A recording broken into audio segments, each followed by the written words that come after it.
Hello guys, and welcome back to my channel. In this video I want to take you through how to draft a bustier tube top. So this video is all about the drafting of the pattern.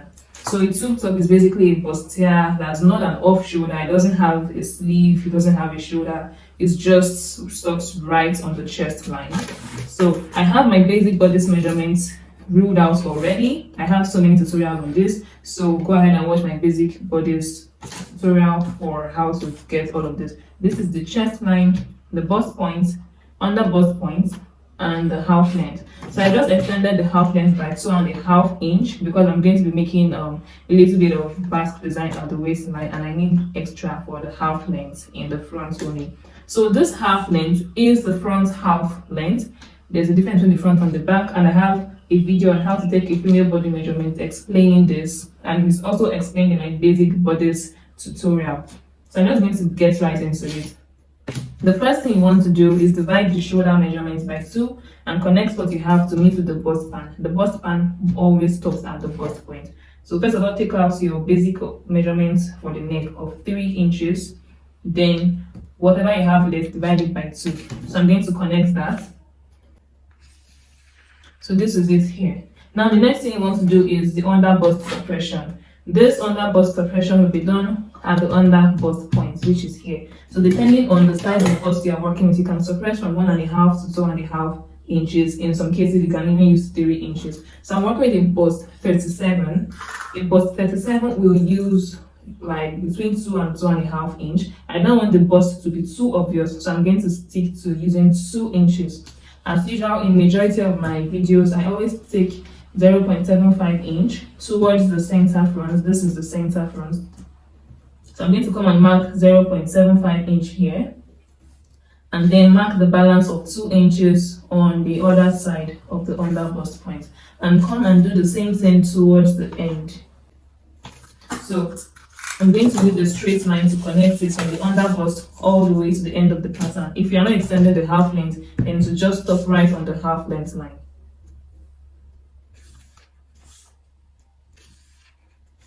So guys, this is it. The next thing to do now is to connect this to meet with the bust point. Before connecting it to meet with the bust point, you're going to come down from here, from the bust point by 0.5 inch. This is to prevent any sharp edge. So for this side, I'm going to use my ruler to connect it. You do not want to have a sharp line. This is how I'm going to place my ruler. Okay, I'm going to use the curve on the other side as well.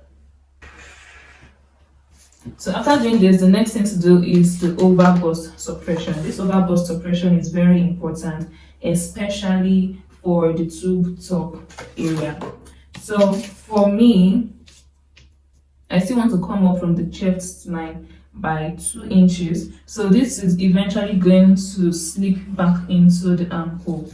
So if you take it right on the chest line and then curve it in, it's going to be very exposing, which if that's what you want, that's fine. But I'm going to just come up from the chest line by 2 inches before I make any other suppression. So this is it here, and now I'm going to come and also take off 2 inches at the over bust here. That's because I don't want, if you take anything less than 2 inches for a bust 37, this upper part is going to be gaping, like it won't relax well on the chest, and you do not want that. I'm going to take 1 inch on both sides and then connect it to meet with the bust point. Just like I did for the under bust, I'll come up by 0.5 inch, and then for this, I'm going to use the straight ruler to connect it. So guys, as you can see with this technique, you don't even need to make any kind of adjustment to this side. Everything is very smooth. This is exactly what you want. So for this, the next thing to do is to draw out the neckline. If you want a sweetheart neckline, you just come this way and then let it blend into the armhole. So let me just draw out the armhole so that it just enhance the running process. So I'm going to come to the chest line and come up by 3 inches, then go in by 0.5 inch. This is to prevent gaping around the armhole. Not that it will matter for this particular tutorial since it's sleeveless, but let me just do it the right way. So this is the armhole curve drawn out. But this time I don't want a sweetheart neckline. I want like something that comes in the opposite direction. So I want it to look like a scoop neck instead. So I'm going to come this way.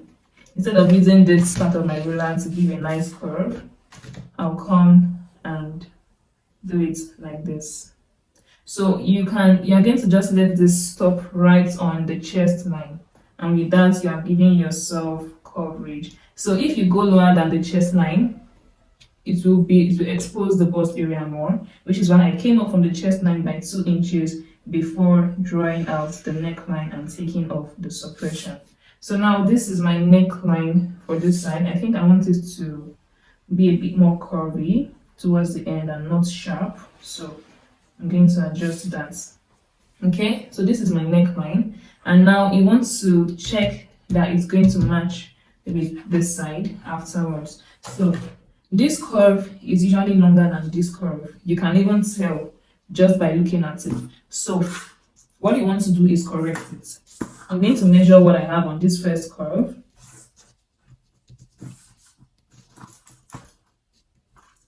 What I have is 8, okay? And I measured this one. It's giving me 9. You can see that there's a huge difference of 1 inch. So what I usually do is come back and replace that 1 inch here. But this is what I'm going to do today instead, because I use that method in almost all of my tutorial. So I'm going to replace half of it here and take off half of it here. So when I increase this by half, it will be increased by ½ inch, which will make it 8.5. And when I reduce this by half, it will reduce by half, which will also make it 8.5. So everything will balance. I'm going to come here and mark ½ inch. And just extend the line. Then take off ½ inch here. When I measure it again, you guys will see what I'm talking about.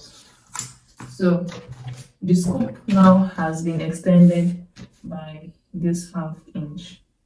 You want it to be thinning out as you're getting to the end. So I'm just going to do this. So for this side, you can go ahead and just curve it in to the armhole. I'm going to use a pen to demonstrate it. So you can just do it this way. This slight curve.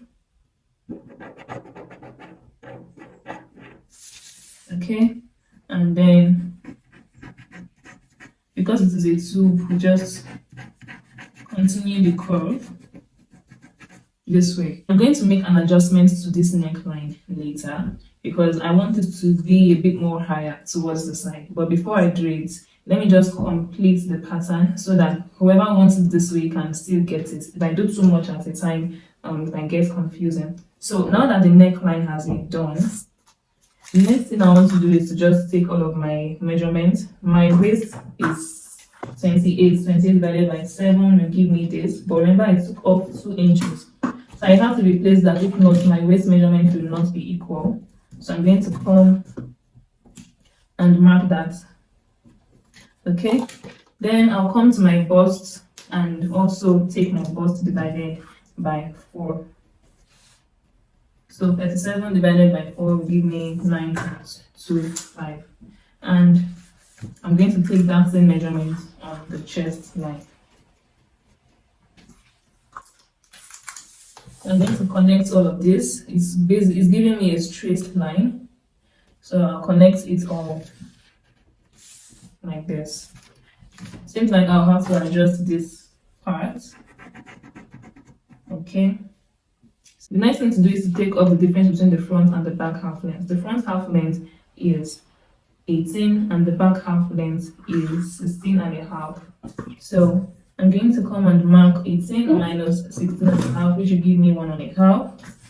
And reconnect this to meet with the bust point this way.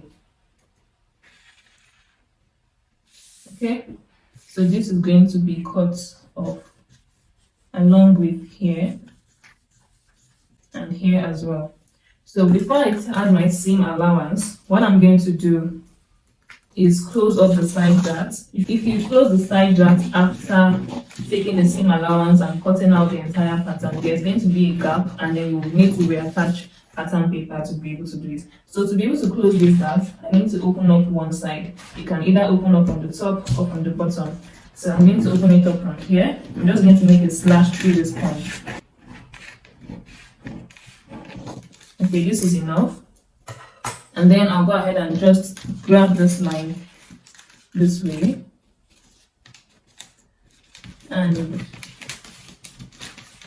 take it to meet with this point. And with that, the side dart can close. This is the reason why I didn't want to add seam allowance until I've done this, because you can see that this has jumped up and there's a tiny gap here. So I'm going to use a tape to hold it down. After taping it down, as you guys can see, I've used the transparent tape to hold it. And now I can go ahead and add my seam allowance. The seam allowance I'm going to be using for this is 2 inches, half inch to turn the lining, and then the remaining 1.5 inch will be the balance. I like adding enough seam allowance to my pattern. I'm going to connect everything. So guys, as you guys can see, there's actually a gap here. Sorry, I forgot to explain that. However, it doesn't change the seam allowance added. So for this gap, you just want to close it up. So you just reconnect it, and with that, the gap has been closed. So this is why you need enough space even after, so that you will be able to correct that gap, because it's inevitable. It can even be larger when you take off more. So this is the seam allowance. After doing this, I'll go ahead and add seam allowance to the down part here, which is just 1/2 inch. I've not forgotten about the basque design. I'm going to be doing that later. That's like the last thing I'm going to do for this tutorial. So I'll go ahead and cut everything out now.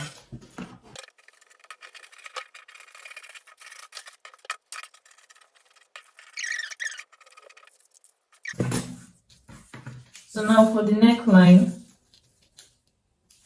this part, remember that it's going to be linked to this. Let me just fold in the cutout. So this is the easiest way to correct this, to make sure that the neckline fits. So I've connected this part now to meet with this side. And what I want to do is to just continue the scoop. Rather than making it straight this way and curving, I would like for the scoop to continue into this side. I'm going to use a pen to just do a rough sketch of this first, or better still, use my ruler to connect it. So as you guys can see, I found a really nice spot. Now, in case if you did not get it, remember that this is the point where these two are meant to connect after correcting the shortage between the both of them. So instead of stressing yourself to fold up the pattern to redraw the neckline, just wait till you smash it open. Then place the 2 points that will be joined together this way. Okay? So guys, after doing this, don't worry about the difference here. This usually happens after making all of that adjustment, because the shortage is coming from here. So you can see that when I join this from this bust point, if I try to join it together, let me do it this way. You can see that this is stopping here when this is where the under bust is. This is the under bust line. So it always shifts. If you have a better way of doing it, good for you, but this is how I do it and it always works for me. So it is going to shift. So don't worry about this difference in the lines. Leave it that, because the shortage is coming from here, not from here. So just place the neckline together this way and then you draw it. If it is a sweetheart neckline, then this is the perfect time to just draw out the neckline. But since this is not a sweetheart neckline I'm going for, I'm going to just draw the scoop neck. So I'm going to place my curve back and redraw the neckline. So this is the scoop neck right here. And then for this part, it's just going to blend into the armhole. Okay, we're going to leave it that way because it is a tube. When you are done sewing, everything is going to stand, but for something like this, you are going to need boning to support it, or make sure that it has a strap. If it doesn't have a strap, make sure that there is boning so that it can still relax properly. I'm just going to follow the armhole for this. Since this is not a sweetheart neckline, if it is a sweetheart, then it will be like in the opposite direction, just coming all the way like this. So that is it for the neckline. Now I can go ahead and cut it out.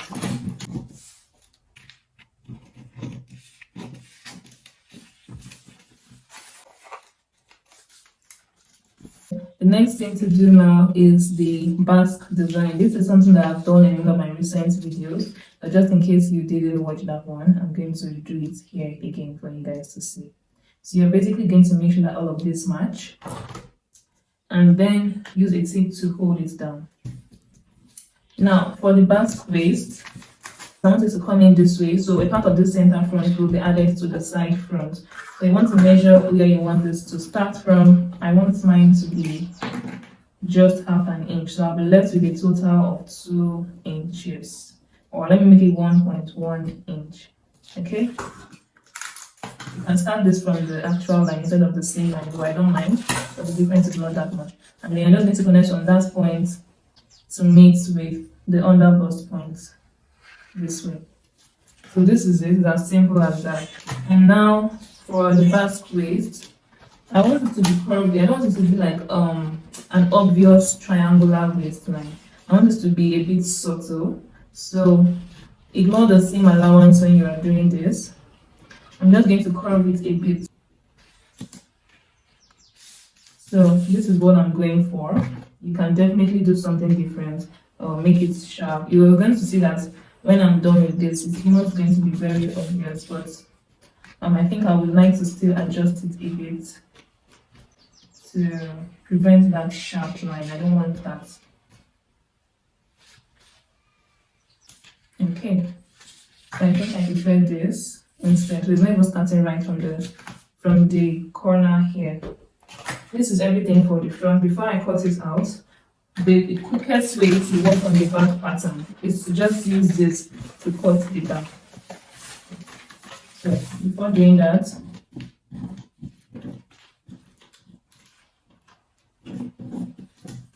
this is everything for the front.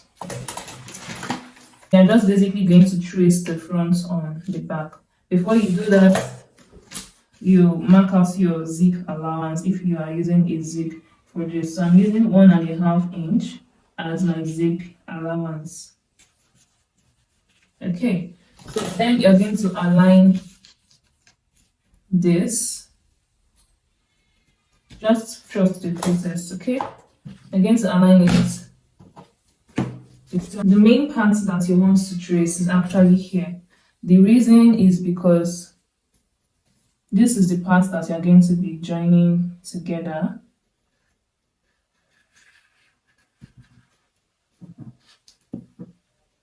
So now this is already including seam allowance. You do not need to add seam allowance to it anymore.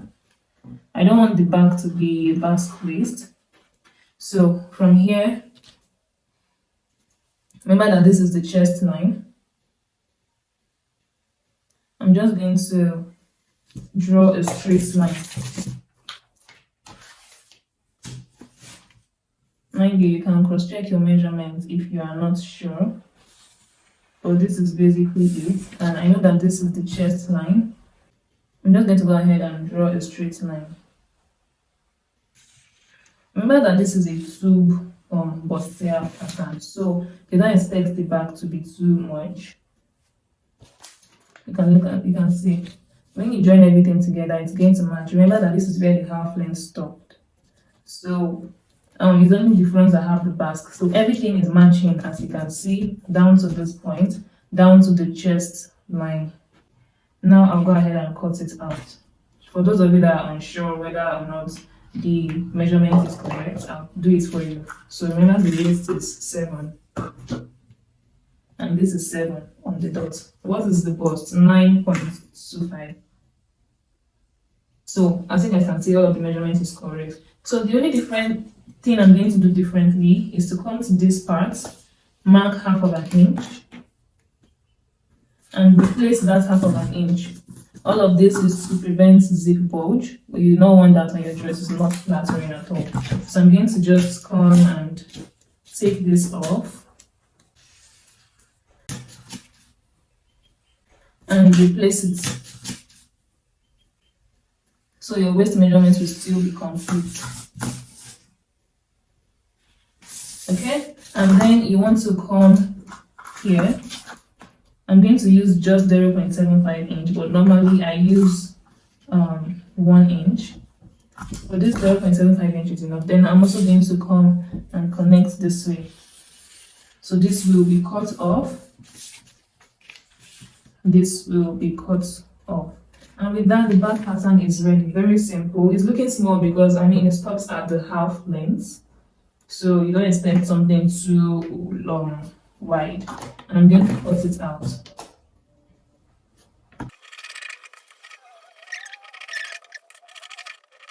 Alright guys, with this, the tutorial is almost complete. The final thing I'm going to do is to separate this. Remember that I've added from the center front to join with the side front to enhance the back spaces. So for here, you want to be careful, very careful. Okay, so this is done, and this is what I have. I hope this tutorial was helpful. If you have any questions, leave them in the comments and I'll make sure to respond. So for this bag, if you are not going to be attaching a strap, then you just want to ease it in, which is what I ended up doing. This is like an additional info that I just want to share with you guys. So you basically just want to cut off this part.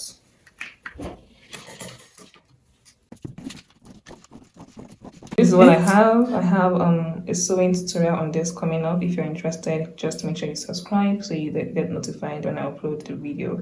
Thank you for watching, and I'll see you guys in my next video. Bye.